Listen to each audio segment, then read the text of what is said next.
મુદ મંગલમય આજે મુલધર મુકામે ભક્તશ્રીના પટાંગણાની અંદર મોક્ષ મંડપમાં ઉપસ્થિત થયેલ પરમપિતા પરમાત્મા સદગુરુ કબીર સાહેબના ચરણ કમલમાં કોટી કોટી ત્રિવાર બંદગી પહોંચે। હાલ ગાદીપતિ બિરાજમાન સંત શિરોમણી પૂજ્યમાન નરસ સાહેબજીના ચરણ કમલમાં કોટી કોટી બંદગી સાહેબે પહોંચે। વિવિધ મંદિરેથી પધારેલા પૂજ્યમાન મહંત સાહેબો, સંત સાહેબો તેમજ સાધ્વીશ્રીઓ તેમજ ધર્મના ધીર એવા ધર્માગીવન સજ્જનો નામી નામી ભક્તજન ભાઈઓ બહેનો માતાઓ બાળ ગોપાળને हमारी खूब त्रिवार बंदगी पहुंचे।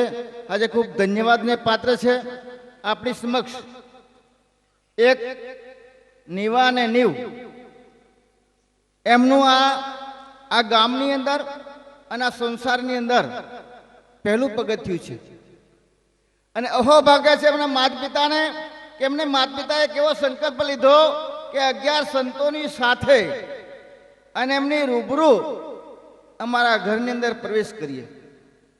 तो प्यारा सज्जनों एमना माता पिता ने खूब खूब पण धन्यवाद छे। एमणे आ केवो एमना एना बाळकोने केवो प्रार्थना केवी करी हशे। एक बाळकनी कदाच प्रार्थना करी हशे पण परमात्मा कृपा करी तो एकने साथे डबल एमने आपी दीधा એટલે બીજું મોગવાની કોઈ જરૂર રહેતી નથી ને। તમે પાછા કેવા કોઈ જગ્યાએ જોડવા છોકરા થાય તો બને છોકરીઓ થાય, અગર બને છોકરા થાય પણ આ તો છોકરી છોકરો થઈ ગયા। એટલે એને એમનો જે સંસારનો જે સંકલ્પ હતો એ પરિપૂર્ણ થયો અને આજે એ બાળક આજે બાળક છે પણ એ ભવિષ્યમાં એક નાગરિક બની શકે, ભવિષ્યમાં જેવું બનવું હોય તેવું બની શકે છે।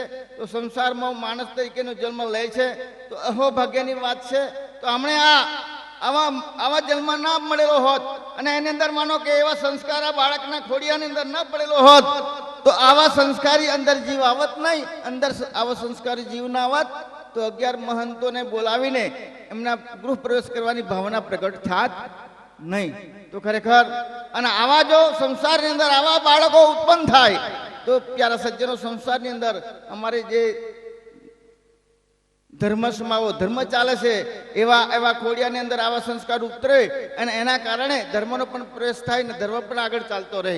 તો અમે વધારને કહેતા એવા બાળકોને એવો ખૂબ પરમાત્મા આશીર્વાદ આપે, ખૂબ સંતો આશીર્વાદ આપે અને ભવિષ્યમાં એમનું જીવન ઉજળું બનાવે અને એની માતાના પિતાનું કુખને પણ ઉજળું બનાવે, એમના ગામના નામને પણ ઉજળું બનાવે કે જણુલી જણ જે 3 દીકરા ભક્ત દાતાને શોર નહીં તેરે જે વાંજણી મત ગુમાવે નૂર। સંતોએ કીધું છે ભાઈ જણુની જણે તો 3 દીકરા ભક્ત દાતાને સુર નહીં તેરે જે વાંજણી મત ગુમાવે। આવા ત્રણ ગુણવાળા જે બાળકો જન્મે એ પોતે માતા પિતાને કુળને તારે, ગામને તારે, સમાજને તારે અને આખા દુનિયાની અંદર એને કંઈક ધર્મની અંદર આગળ વધી શકે છે। તો આજના પ્રસંગની અંદર વધુ ના કહેતા હું શું કંઈ વધારે માનશો કારણ કે સમય થઈ ગયો છે અને જો અમારા મહંત સાહેબો 2 બાકી છે અને બધાને જેટલા આવ્યા છે એ બધાને જવાનું છે। તો આટલું જ કહી વાણીને વિરામ આપું છું સાહેબ બંદગી।